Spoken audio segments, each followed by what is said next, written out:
देखा और हंसते हंसते फांसी पर चढ़कर इस देश को हम युवाओं के भरोसे छोड़ गए। आज का युवा अपनी ताकत भूल गया है। हम वो युवा हैं जो रास्ते में रहकर भी हाथ में किताब लेकर एक नया भविष्य लिख सकते हैं। जरूरत है तो अपने समाज से नशे के अंधकार को मिटाना होगा।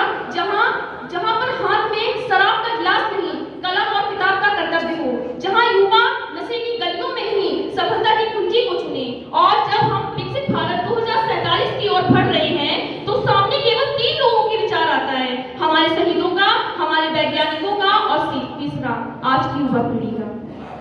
क्योंकि इन तीनों की तपस्या और मेहनत से ही 2047 का भारत एक विकसित और विश्व गुरु बन सकता है।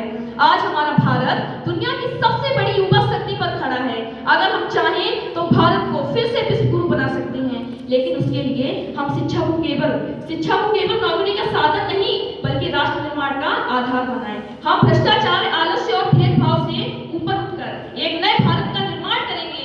ऐसा भारत जहां वसुधैव कुटुंब की आत्मा जीवित हो, ऐसा भारत जहां विज्ञान अध्यात्म साथ साथ चले, ऐसा भारत जहां हर बच्चा शिक्षा पा सके और अपने देश, अपने घर, अपने राष्ट्र को एक उचित दिशा दे सके, जहां विज्ञान और तकनीक का विकास हो लेकिन संस्कृति और संस्कार का भी सम्मान हो, जहां गरीब का अधिकार सुरक्षित हो और युवा अपने सपने को पंख फैलाकर उड़ान दे सके। भारत की संस्कृति, परंपरा, योग, आयुर्वेद, भाषा को दुनिया तक ले जा सके। इसके लिए हमें शिक्षा को अपना हथियार बनाना होगा, नैतिकता और ईमानदारी के साथ कार्य करना होगा, संस्कृति, सभ्यता और ये भावना के मूल्य को बनाए रखना होगा।